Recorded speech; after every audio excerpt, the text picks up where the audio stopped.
നമസ്കാരം. എല്ലാവർക്കും ഒരു പുതിയ വീഡിയോയിലേക്ക് സ്വാഗതം. ഇന്ന് നമ്മൾ ഡിസ്കസ് ചെയ്യുന്നത് 5 ട്രേഡിംഗ് റൂൾസ് ആണ്. ഒരു പ്രോഫിറ്റബിൾ ട്രേഡർ ആവാനുള്ള 5 ട്രേഡിംഗ് റൂൾസ് ആണ് നമ്മൾ ഡിസ്കസ് ചെയ്യുന്നത്. അപ്പോൾ നമ്മൾ ഇതിനു മുമ്പ് പല കാര്യങ്ങളും ട്രേഡിംഗ് റിലേറ്റഡ് ആയിട്ടുള്ള ഓപ്ഷൻസ് ട്രേഡിംഗ് റിലേറ്റഡ് ആയിട്ടുള്ള പല കാര്യങ്ങളും നമ്മൾ ഡിസ്കസ് ചെയ്തിട്ടുണ്ട്. അപ്പോൾ നമുക്കിപ്പോൾ നമ്മൾ മനസ്സിലാക്കേണ്ട പലരും സ്ട്രാറ്റജീസും കാര്യങ്ങളും ഒക്കെ ഇൻഡിക്കേറ്റേഴ്സും ഒക്കെ നമ്മളിതിൽ ഡിസ്കസ് ചെയ്തിട്ടുണ്ടെങ്കിലും ട്രേഡിംഗ് റൂൾസിനെ കുറിച്ച് നമ്മൾ അധികം ഡിസ്കസ് ചെയ്തിട്ടില്ല.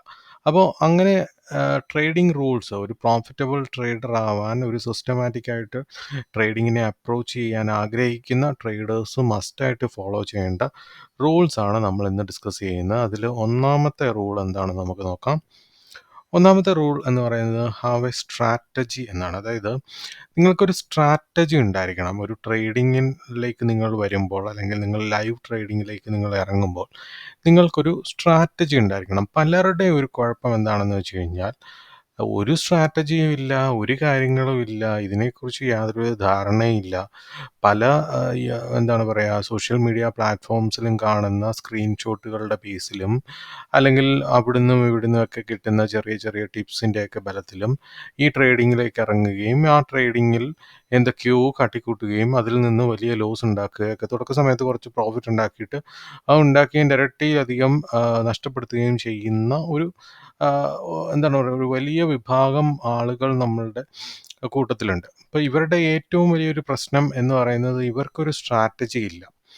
അപ്പോൾ ഒരു സ്ട്രാറ്റജി ഇല്ലാതെ ഒരു ഒന്നോ രണ്ടോ സ്ട്രാറ്റജിയിൽ ഫോക്കസ് ചെയ്യാതെ ഒരുപാട് സ്ട്രാറ്റജീസിൽ ഫോക്കസ് ചെയ്യുകയും അതിലൂടെ എന്താണ് പറയുക കൃത്യമായിട്ട് ഒരു എയിമോ ഒരു ഒബ്ജക്റ്റീവോ ഇല്ലാതെ ട്രേഡിങ്ങിനെ കാണുകയും ചെയ്യുന്നതാണ് ഏറ്റവും വലിയ ഡേഞ്ചർ ആയിട്ടുള്ള ഒരു കാര്യം എന്ന് പറയുന്നത് ട്രേഡിങ്ങിനെ സംബന്ധിച്ച് പറയുകയാണെങ്കിൽ.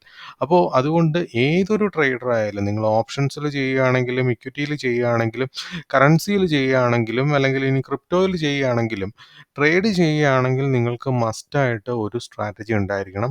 തുടക്ക സമയത്ത് നിങ്ങൾക്ക് ഒന്നോ രണ്ടോ സ്ട്രാറ്റജിയിൽ മാത്രം ഫോക്കസ് ചെയ്ത് വേണം നിങ്ങൾ ട്രേഡ് ചെയ്യാൻ പാടുള്ളൂ. ഇനി രണ്ടാമത്തെ റൂള് എന്ന് പറയുന്നത് ബാക്ക് ടെസ്റ്റ് യുവർ സ്ട്രാറ്റജി. ഈ ബാക്ക് ടെസ്റ്റ് യുവർ സ്ട്രാറ്റജി എന്ന് പറയുമ്പോൾ അതായത് നിങ്ങളുടെ സ്ട്രാറ്റജീസ് നിങ്ങൾ തന്നെ ബാക്ക് ടെസ്റ്റ് ചെയ്യണം. ഇത് ഞാൻ പറയുമ്പോൾ നിങ്ങൾ ഇതിനു മുമ്പ് നമ്മളുടെ ചാനലിൽ തന്നെ ഡിസ്കസ് ചെയ്തിരിക്കുന്ന ഒരുപാട് സ്ട്രാറ്റജീസ് ഉണ്ട്. ഇൻട്രാഡേ സ്ട്രാറ്റജി, സ്കാൽപ്പിംഗ് സ്ട്രാറ്റജി, അങ്ങനെ നമ്മളുടെ ഓപ്ഷൻ ബൈയിങ്ങിൻ്റെ വിവിധ സ്ട്രാറ്റജീസ് നമ്മളുടെ ചാനലിൽ തന്നെ ഡിസ്കസ് ചെയ്തിട്ടുണ്ട്. എന്നാൽ ആ സ്ട്രാറ്റജീസ് ഒക്കെ ഡിസ്കസ് ചെയ്യുമ്പോൾ ഞാനൊരു കാര്യം നിങ്ങളുടെ അടുത്ത് പറഞ്ഞിട്ടുണ്ട്. നിങ്ങൾ ആ സ്ട്രാറ്റജി ഞാൻ വീഡിയോ ഷെയർ ചെയ്തു അല്ലെങ്കിൽ ആ സ്ട്രാറ്റജി ഷെയർ ചെയ്തു എന്ന ബേസിൽ പോയി നിങ്ങൾ ട്രേഡ് എടുക്കരുത്. നിങ്ങൾ തന്നെ പോയി ബാക്ക് ടെസ്റ്റ് ചെയ്ത് അതിൻ്റെ റിസൾട്ട് ബോധ്യപ്പെട്ടതിന് ശേഷം മാത്രമേ ട്രേഡ് എടുക്കാൻ പാടുള്ളൂ എന്ന് ഞാൻ പലപ്പോഴായിട്ട് എല്ലാ വീഡിയോസിലും എനിക്ക് തോന്നുന്നു എല്ലാ വീഡിയോസിലും ഞാൻ ലാസ്റ്റിൽ ഇത് പറയുന്നുണ്ട്. അതെന്തിനാണ് അങ്ങനെ പറയുന്നത്? കാരണം നമ്മൾ പലയിടത്തും ഒരുപാട് സ്ട്രാറ്റജീസ് നമുക്കിപ്പോൾ സോഷ്യൽ മീഡിയ പ്ലാറ്റ്ഫോംസിൽ അവൈലബിൾ ആയിട്ടുണ്ട്. ഒരുപാട് സ്ട്രാറ്റജീസ്. എത്ര നിങ്ങൾ എത്ര വലിയ ആൾക്കാരാണ് ആ സ്ട്രാറ്റജി പറയുന്നതെങ്കിലും നിങ്ങൾ തന്നെത്താനെ പോയി ആ സ്ട്രാറ്റജി ബാക്ക് ടെസ്റ്റ് ചെയ്ത് അതിൻ്റെ റിസൾട്ടിൽ ഒരു കോൺഫിഡൻസ് വന്നതിന് ശേഷമേ നിങ്ങളത് അപ്ലൈ ചെയ്യാൻ പാടുള്ളൂ ലൈവ് മാർക്കറ്റിൽ. കാര്യം എന്താണെന്ന് വെച്ച് കഴിഞ്ഞാൽ ഈ പലപ്പോഴും പലർക്കും സംഭവിക്കുന്ന ഒരു കാര്യം എന്താണെന്ന് വെച്ച് കഴിഞ്ഞാൽ നിങ്ങൾക്കൊരു സ്ട്രാറ്റജി ഉണ്ട്. ആ സ്ട്രാറ്റജി വെച്ചിട്ട് നിങ്ങൾ ട്രേഡ് എടുക്കാൻ പോവുകയായിരിക്കും. ആ ട്രേഡ് എടുക്കാൻ പോകുന്ന സമയത്ത് നിങ്ങൾക്ക് ഒരു എൻട്രി പോയിന്റ് ഉണ്ട്, അതുപോലെ തന്നെ ഒരു സ്റ്റോപ്പ് ലോസ് വെച്ചിട്ടുണ്ട്, ഒരു ടാർഗറ്റ് വെച്ചിട്ടുണ്ടെന്ന് നോക്കാം. എന്നാൽ ടാർഗറ്റിലേക്ക് എത്തുന്ന സമയത്ത് നിങ്ങൾക്ക് ഒരു ചെറിയ കൺഫ്യൂഷൻ, മാർക്കറ്റ് കുറേ നേരം കൺസോളിഡേറ്റഡ് ആവുന്നു അല്ലെങ്കിൽ കുറച്ച് നേരം മാർക്കറ്റ് റിവേഴ്സ് ആകാൻ പോകുന്നു. ഈ ടൈമിലൊക്കെ നിങ്ങൾക്കൊരു മൈൻഡിലൊരു ചിന്ത വരും, ഇത് ചിലപ്പോൾ അങ്ങ് ടാർഗറ്റിലേക്ക് എത്തില്ലായിരിക്കും, ചിലപ്പം അതിന് മുമ്പേ റിവേഴ്സ് ആവുമായിരിക്കും, വേണ്ട ഞാൻ എക്സിറ്റ് ആവാം, ഇത് കണ്ടിന്യൂ ചെയ്ത് പോകുന്നത് ബുദ്ധിയല്ല.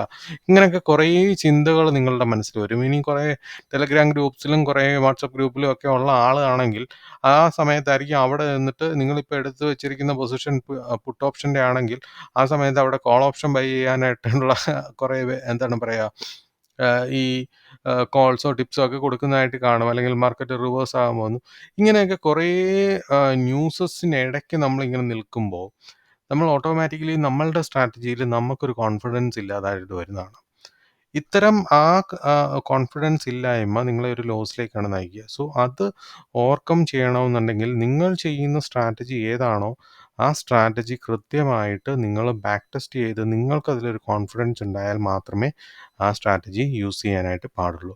സോ രണ്ടാമത്തെ റൂൾ കഴിഞ്ഞു. ഇനി മൂന്നാമത്തെ റൂൾ എന്ന് പറയുന്നത് ട്രേഡിംഗ് ജേർണൽ എന്നാണ്. അതായത് നിങ്ങൾ ട്രേഡിംഗ് ജേർണൽ എഴുതാൻ ശീലമാക്കണം.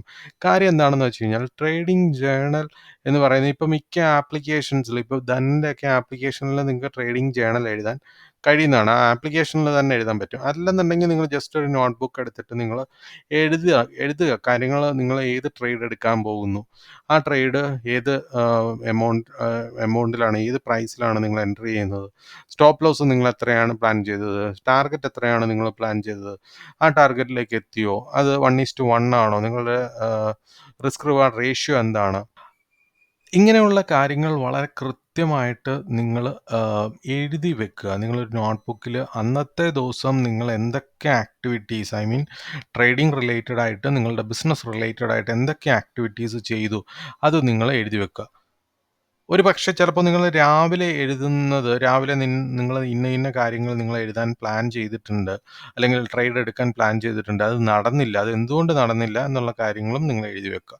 പിന്നെ ഒരു ട്രേഡ് നിങ്ങളുടെ സക്സസ് ആയില്ല, അത് എന്തുകൊണ്ട് സക്സസ് ആയില്ല, അതിനുള്ള റീസൺ എന്താണെന്നും കണ്ടുപിടിച്ച് നിങ്ങൾ കൃത്യമായിട്ട് എഴുതി വെക്കുക. ഇങ്ങനൊരു ട്രേഡിംഗ് ജേർണൽ നിങ്ങൾ ഫോളോ ചെയ്യുകയാണെങ്കിൽ അത് നിങ്ങളുടെ ട്രേഡിങ്ങിനെ വളരെയധികം ഹെൽപ്ഫുള്ളായിട്ട് വളരെയധികം സഹായിക്കുന്ന ഒരു കാര്യമാണ്. സോ അതെല്ലാവരും ഒരു പ്രാക്ടീസ് ആക്കാൻ ശ്രമിക്കേണ്ടതാണ്. ഇനിയും നാലാമത്തെ റൂൾ എന്ന് പറയുന്നത് നിങ്ങൾക്കൊരു ട്രേഡിംഗ് പ്ലാൻ ഉണ്ടായിരിക്കണം. വ്യക്തമായ റീസൺ ഇല്ലാതെ യാതൊരുവിധ ട്രേഡും എടുക്കാൻ പാടില്ല. ട്രേഡിംഗ് പ്ലാൻ എന്ന് പറഞ്ഞു കഴിഞ്ഞാൽ നിങ്ങൾ രാവിലെ ട്രേഡ് എടുക്കുന്നതിന് മുമ്പായിട്ട് തന്നെ നിങ്ങളുടെ പ്രോഫിറ്റ് മിനിമം എത്രയായിരിക്കണം, മാക്സിമം സ്റ്റോപ്പ് ലോസ് എന്ന് പറയുന്നത് ഇത്രയായിരിക്കണം, നമ്പർ ഓഫ് ട്രേഡ്സ് ഇത്രയായിരിക്കണം എന്ന് വളരെ കൃത്യമായിട്ട് നിങ്ങൾക്കൊരു പ്ലാൻ ഉണ്ടായിരിക്കണം. നിങ്ങൾ പ്ലാൻ ചെയ്തുകൊണ്ട് മാത്രമേ, ഒരു ട്രേഡിംഗ് പ്ലാനോട് കൂടി മാത്രമേ നിങ്ങൾ ട്രേഡിങ്ങിനെ അപ്രോച്ച് ചെയ്യാവൂ. അങ്ങനെ ചെയ്താൽ മാത്രമേ നിങ്ങൾക്ക് സക്സസ് ആവാൻ കഴിയുള്ളൂ. ഇപ്പോൾ പലപ്പോഴും കണ്ടുവരുന്നൊരു പ്രവണത എന്ന് പറഞ്ഞു കഴിഞ്ഞാൽ പലരും ഒരു ട്രേഡ് എടുക്കുന്നു, 2 ട്രേഡ് എടുക്കുന്നു. അപ്പോൾ ആ ലോസ് റിക്കവർ ചെയ്യാനായിട്ട് പിന്നെ എത്രയാണ് പറയുക, 10ഉം 15ഉം 20ഉം 25ഉം ട്രേഡുകൾ എടുത്ത് ഒരു റിവഞ്ച് ട്രേഡിലേക്ക് പോകുന്നതായിട്ട് കാണാൻ പറ്റും. ഇങ്ങനെയൊക്കെ സംഭവിക്കുന്നതെന്ന് പറഞ്ഞു കഴിഞ്ഞാൽ നമുക്ക് മെയിനായിട്ട് ഒരു ട്രേഡിംഗ് പ്ലാൻ ഇല്ലാത്തതുകൊണ്ടാണ്. സോ വ്യക്തമായിട്ടുള്ള ഒരു ട്രേഡിംഗ് പ്ലാനോട് കൂടി മാത്രമേ നിങ്ങൾ ട്രേഡിങ്ങിനെ അപ്രോച്ച് ചെയ്യാൻ പാടുള്ളൂ. ഇനി നമ്മളുടെ ഫിഫ്ത്ത് റൂളാണ്. ഫിഫ്ത്ത് റൂൾ എന്ന് പറയുന്നത് കീപ് ലേണിംഗ് എന്നുള്ളതാണ്.